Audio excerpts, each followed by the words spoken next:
Meus amados, neste momento eu quero cumprimentar a todos que estão participando desta live. Nós estamos aqui nos preparando para iniciar. O tema da nossa reflexão hoje é fé e confissão positiva.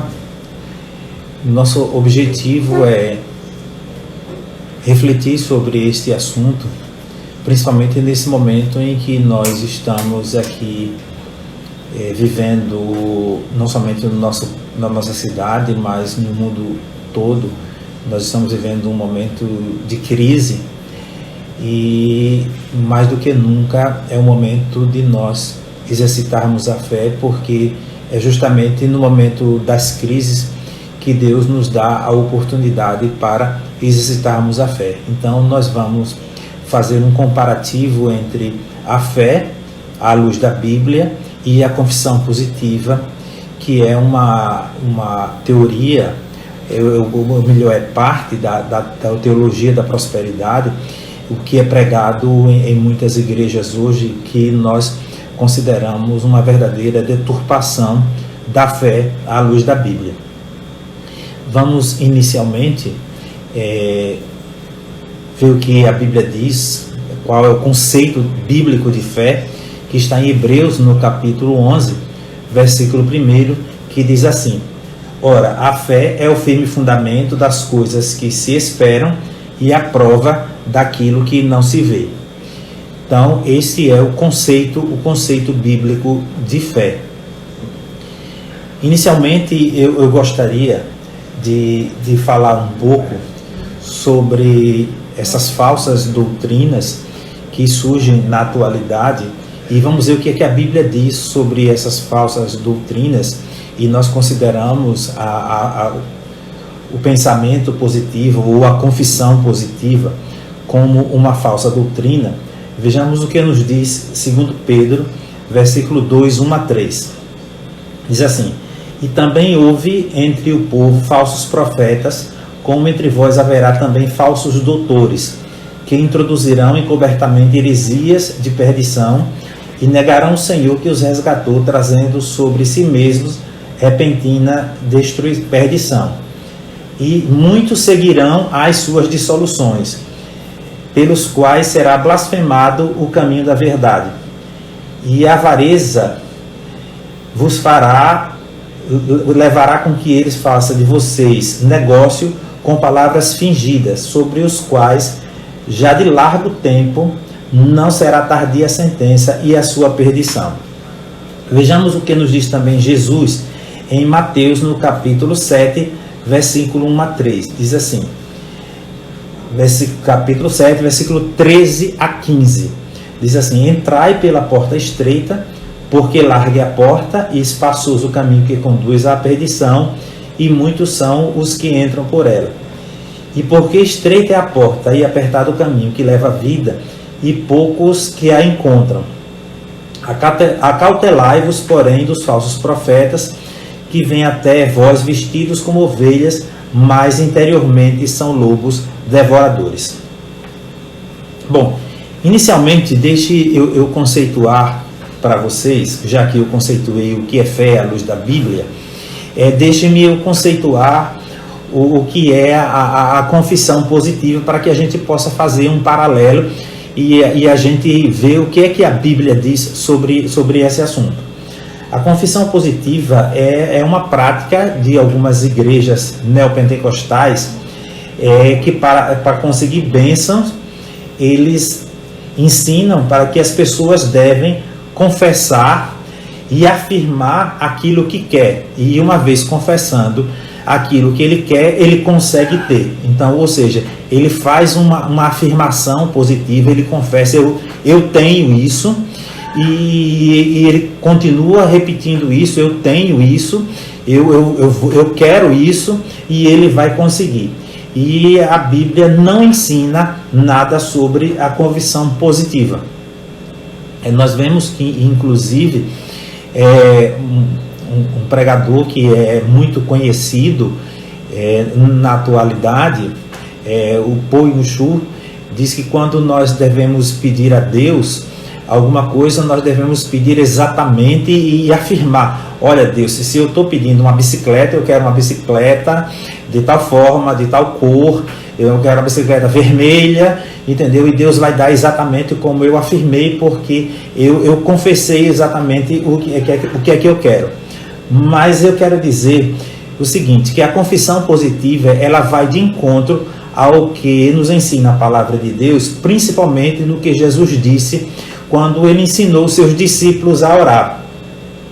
Jesus disse assim, em Mateus 6, capítulo 9, versículo 10: portanto, vós orareis assim: Pai nosso que está nos céus, santificado seja o teu nome, venha o teu reino, seja feita a tua vontade, assim na terra como nos céus. Então, os adeptos da confissão positiva, eles não se submetem à vontade de Deus, mas sim à sua própria vontade, ou seja, Deus está obrigado a fazer aquilo que eles querem, o que eles desejam. Eles não estão dispostos a aceitar a vontade de Deus, eles não se submetem a Deus e diz: Deus, eu estou pedindo isso, mas que seja feita a sua vontade. Não, eu afirmo que quero isso, eu afirmo que tenho isso, e eles dizem que tem. Na verdade, para os adeptos da confissão positiva, o que prevalece é a vontade deles, ou melhor, os seus sonhos. O ensino da confissão positiva, ele surgiu em algumas igrejas cristãs no século XX, ficando assim associada à teologia da prosperidade, e várias igrejas novas influenciadas por esses movimentos interpretam a Bíblia de uma maneira diferente do normal, como por exemplo a ciência cristã, o novo pensamento, e alguns pregadores começaram a ensinar que podemos forçar o mundo a nos dar o que queremos, invocando a palavra de Deus. A teologia, a confissão positiva, também conhecida como teologia da prosperidade, o evangelho da prosperidade, o movimento da fé, ensina que o crente que sofre doenças, reveses, contratempos, prejuízos, desastres, provações, tribulações e pobreza, sofre tudo isso porque, primeiro, ou está em pecado diante de Deus, ou não confia em Deus, ou é infiel a Deus, ou ainda não dá abundantemente das suas finanças, bens e tempo para Deus na sua obra. Atualmente, a confissão positiva é muito popular entre as igrejas que focam na prosperidade material. Os principais difusores da confissão positiva foram os teleevangelistas americanos nos anos 80 a 2000, principalmente o Kenneth Hagin e Benny Hinn. E no Brasil, a principal defensora nos anos 90 da confissão positiva foi a missionária Valnice Milhomes. Eu não quero que vocês aqui fazer uma crítica a ninguém, mas eu estou citando essas pessoas para fazer um paralelo com a palavra de Deus e mostrar para os irmãos exemplos de fé na Bíblia, que vai de encontro o que essas pessoas ensinam. Atualmente, nós temos também uma grande voz que defende essa teoria no Brasil, que é o pastor americano Mike Murdock, que ele tem defendido não somente nos seus escritos, mas também nas suas pregações aqui no Brasil, essa teoria da confissão positiva. Bom, como nós já sabemos o que é a confissão positiva, agora nós vamos fazer um paralelo com o que diz a Bíblia. Voltemos para Hebreus, no capítulo 11, versículo 1. Diz a palavra do Senhor: ora, a fé é o firme fundamento das coisas que se esperam e a prova das coisas que não se veem. E aí, meus amados irmãos, para que a gente possa fazer uma análise mais criteriosa, nós podemos começar com o nosso pai na fé, Abraão. Abraão foi chamado por Deus quando ele morava em Ur dos Caldeus. E para quem não sabe, Ur estava nas margens do rio Eufrates, e era uma região próspera, era uma região bastante fértil, era uma região rica. E Deus chega para Abraão, que tinha ali todo o suporte da sua família, que estava todo estruturado, vamos dizer assim, economicamente, financeiramente. Deus diz para ele: sai da tua terra e da tua parentela para uma terra que te mostrarei.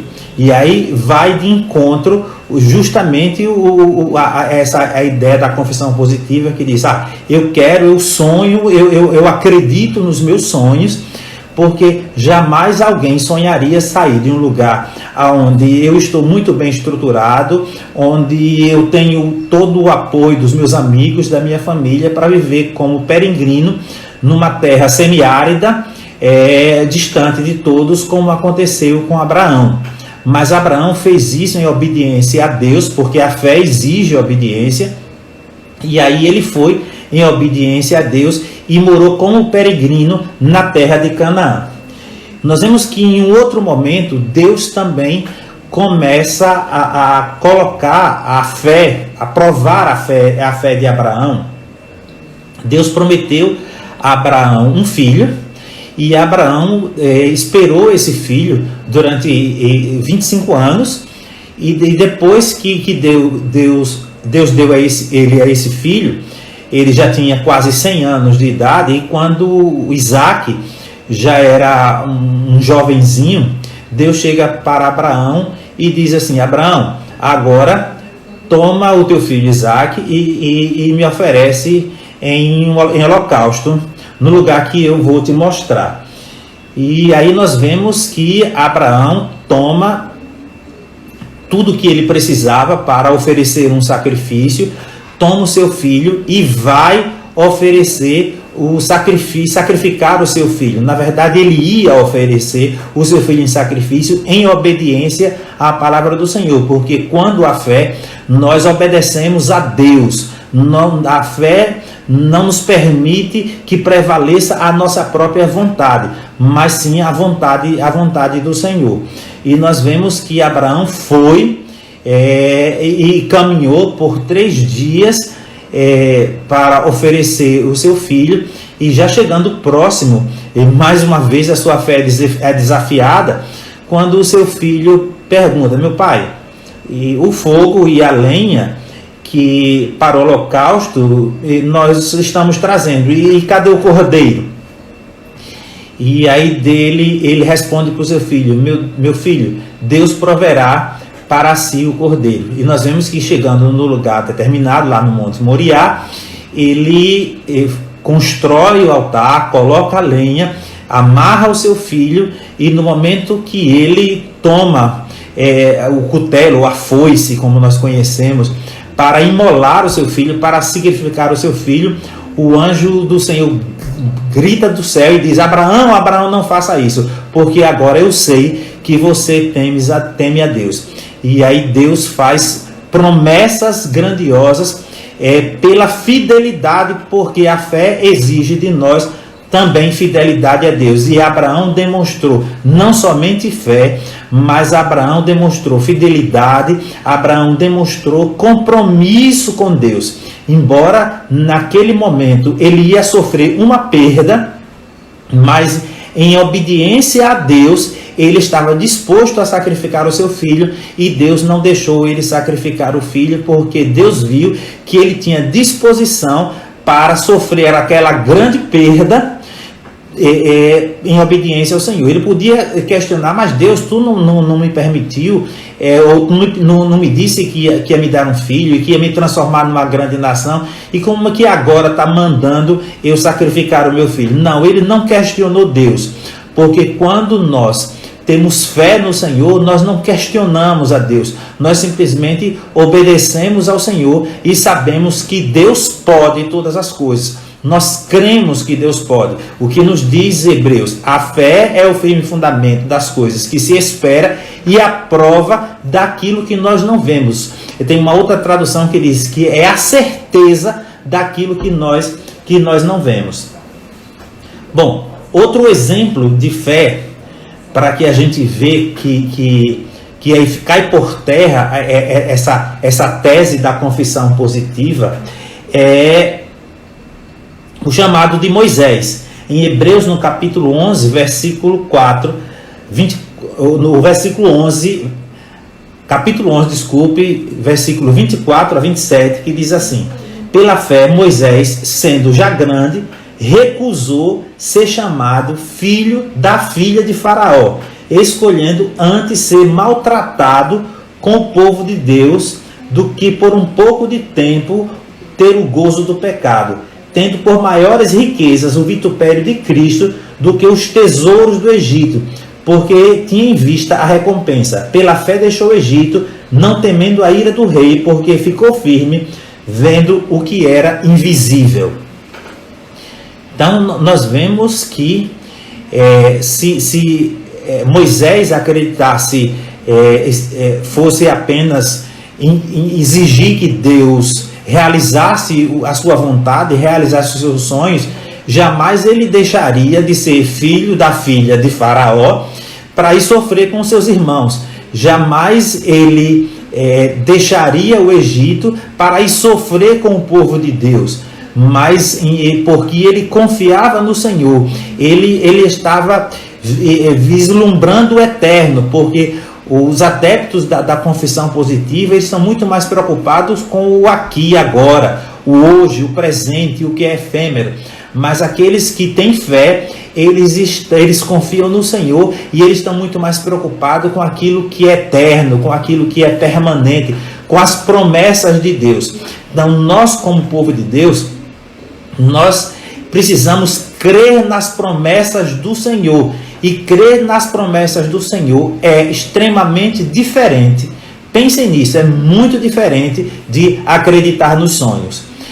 Mas infelizmente hoje nós vemos muitos cristãos que estão dando ouvido a estes pregadores, preferem muito mais acreditar nos seus próprios sonhos. Eu quero ter, eu afirmo e eu digo, eu quero ser um empresário de sucesso, eu quero ter uma bela casa, eu quero ter um carro importado, e começa a afirmar, e aí eu chego diante de uma loja que vende carro importado, e mesmo que eu não tenha o carro importado, eu já começo a dizer, olha, eu tenho carro importado, e ele começa a dizer, e como pela força das suas palavras, que é exatamente o que defende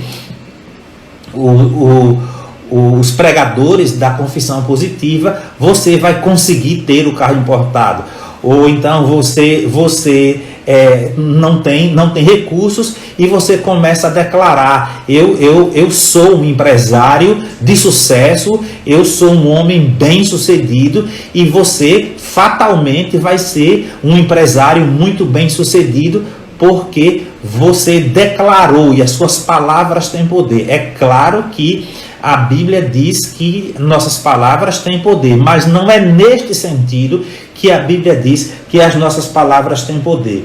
Nós podíamos também ver outros exemplos na Bíblia de fé, como por exemplo Sadraque, Mesaque e Abednego, que estavam como escravos, como cativos ali em Babilônia, e quando Nabucodonosor fez uma estátua de ouro, e ele determinou que todas as autoridades, todos os sátrapas, todas as pessoas que tinham um cargo público, eles adorassem, colocassem ali diante do lado do campo de Dura e se prostrassem diante da estátua, que ele ia mandar tocar a banda de música, e na hora que a banda tocasse, todos tinham que se prostrar e adorar a estátua que ele havia mandado levantar. E mais, ele fez uma ameaça, e ele disse: quem desobedecer eu vou lançar na fornalha de fogo ardente.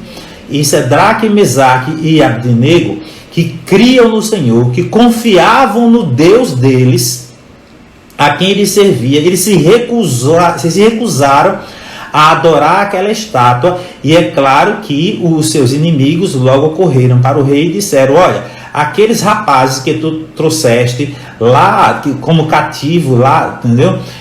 De Israel, eles não adoram a tua imagem, não adoram aos teus deuses, e permaneceram de pé. A banda tocou e eles não se prostraram diante da estátua que tu mandaste levantar. E o rei se enfureceu, mandou chamar aqueles 3 servos de Deus, e o rei perguntou: é de propósito que vocês não servem a minha imagem?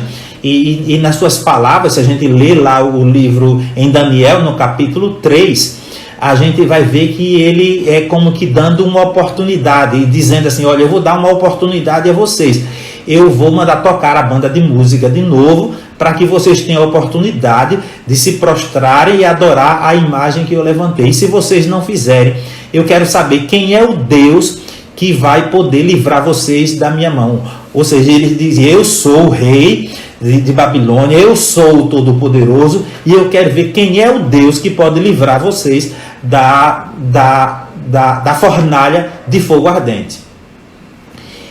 E aqueles rapazes, eles imediatamente responderam ao rei e disseram: olha, rei, nós não temos nem o que te responder sobre esse assunto.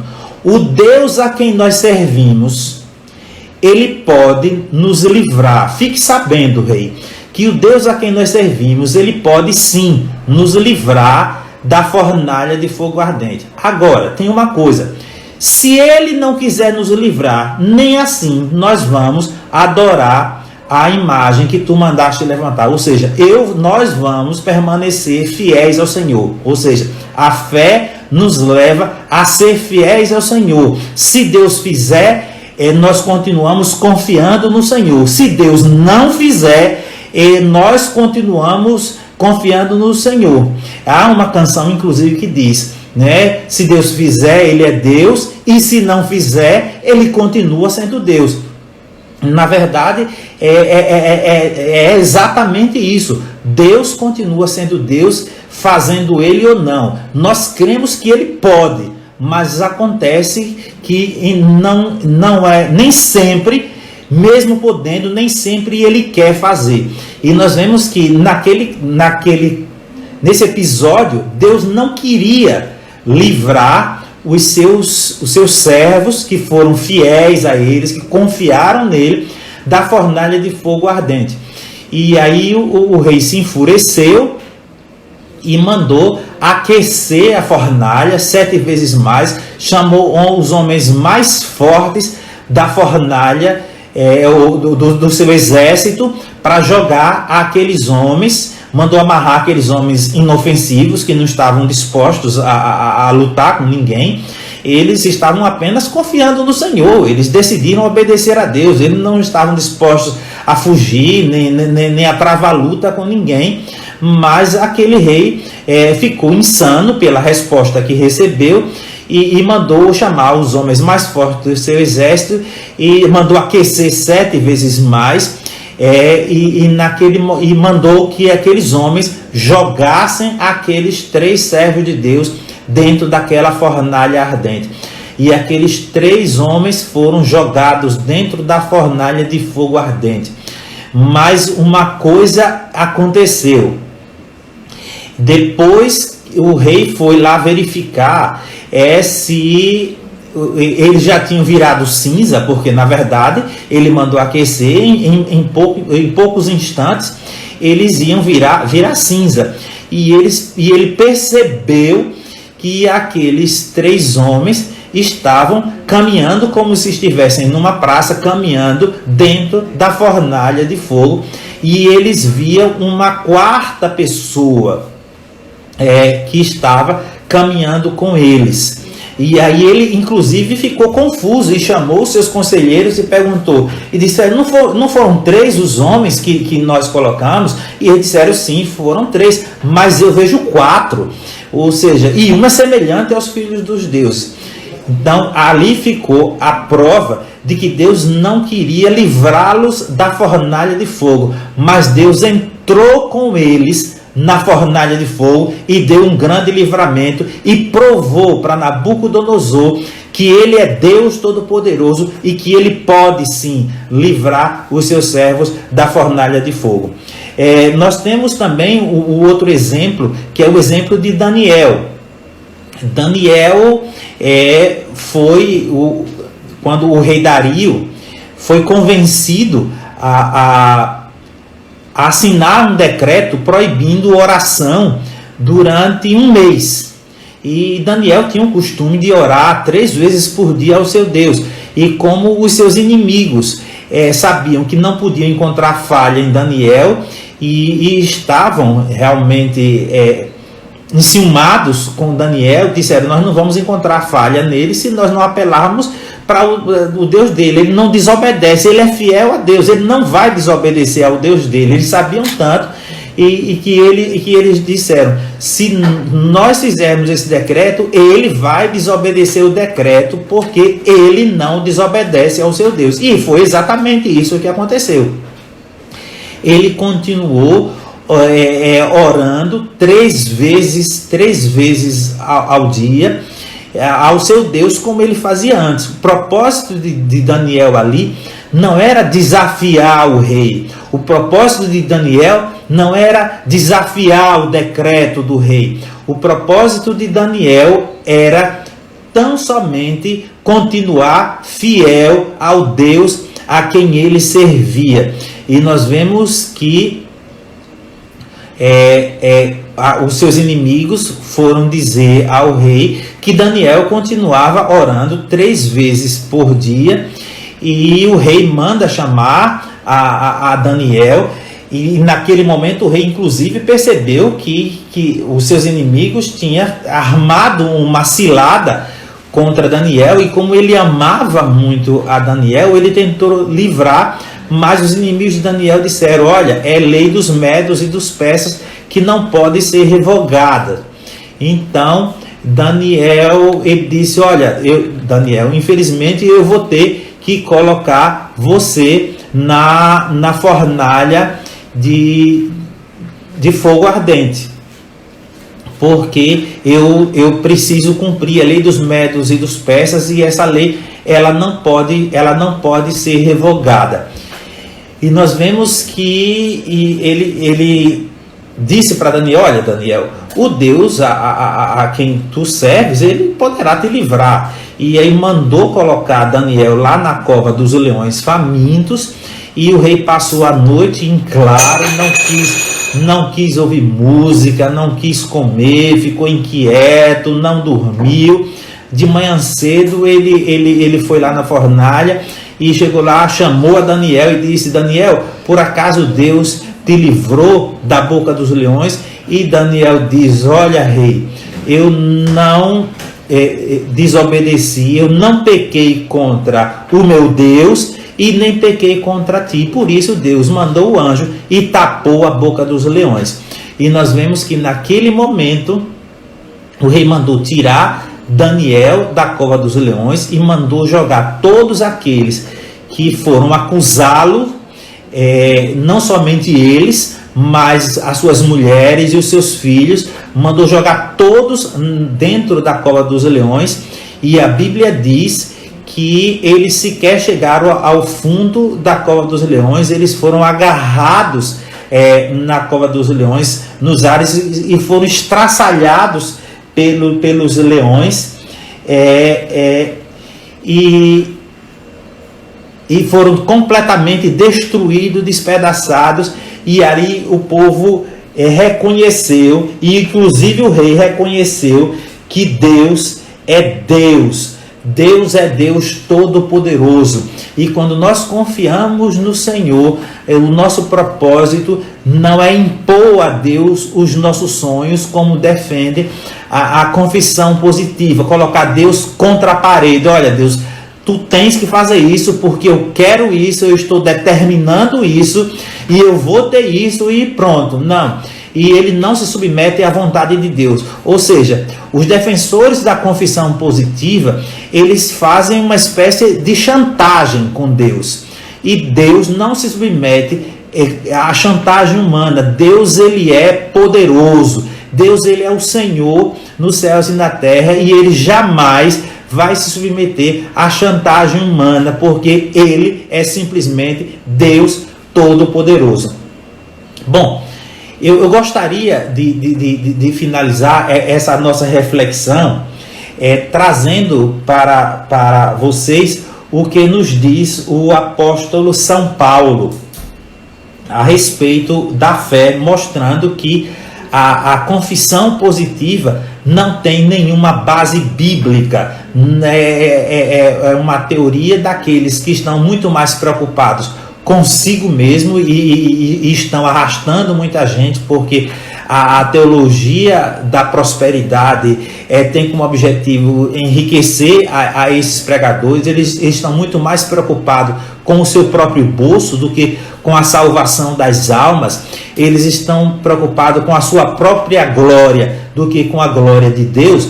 Mas vejamos o que nos diz o apóstolo São Paulo em Filipenses, no capítulo 4, versículo 11 a 13. Veja o que diz assim. Paulo disse assim: já aprendi, a parte B do versículo 11 diz assim: já aprendi a contentar-me com o que tenho. Sei estar abatido e sei ter abundância.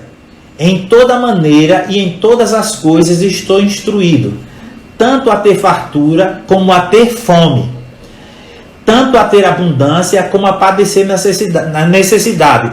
Eu posso todas as coisas naquele que me fortalece. Então, a confiança de Paulo estava no Senhor. Não importava se estava lhe faltando, não importava se estava sobrando, não importava se ele estava bem agasalhado, se ele estava passando frio. O importante para Paulo era estar na presença do Senhor. O importante para Paulo era submeter-se à vontade de Deus. Então, amados irmãos, esse é o grande desafio que nós temos hoje. Nós precisamos aprender a confiar no Senhor. E quando nós confiamos no Senhor, o Senhor nos abençoa, porque o Deus a quem nós servimos, ele é um Deus poderoso. E não há necessidade alguma de fazermos qualquer tipo de chantagem para Deus e exigirmos de Deus que ele nos dê coisas materiais, porque como povo de Deus, como servo de Deus, nós precisamos estar muito mais focados naquilo do que é eterno do que no que é terreno. Eu espero que tenha trazido edificação para a vida daqueles que estão ao vivo participando desta live, e que Deus possa abençoar a cada um de vocês. Eu louvo a Deus e quero agradecer, inclusive, a todos aqueles que estão neste momento ao vivo. Nós gostaríamos, inclusive, de estar transmitindo, mas nós tivemos um problema técnico que não conseguimos fazer no YouTube. Estamos fazendo no Instagram, mas nós queremos agradecer a todos aqueles que participaram, e eu louvo a Deus. Eu espero que vocês tenham sido edificados pela palavra do Senhor e continuem confiando em Deus. Vou repetir o que ele nos diz. Qual é o conceito de fé da Bíblia? Ora, a fé é o firme fundamento das coisas que se espera e a prova daquilo que nós não vemos. Isto é, na verdade, a fé à luz da Bíblia. Então, deixemos de lado a confissão positiva, porque esses pregadores da confissão positiva, na verdade, eles não passam de falsos profetas. Eu digo sem medo de errar, não passam de falsos profetas. Eu prefiro continuar com o que nos diz a Bíblia Sagrada, a palavra de Deus, e continuar confiando no Senhor. E é assim que o Senhor Jesus nos abençoe, e eu desejo a todos uma semana abençoada e que Deus possa dar um fim de semana vitorioso e possa guardar a todos aqueles que confiam nele neste momento de crise em que nós estamos atravessando. Amém? Que Deus nos abençoe.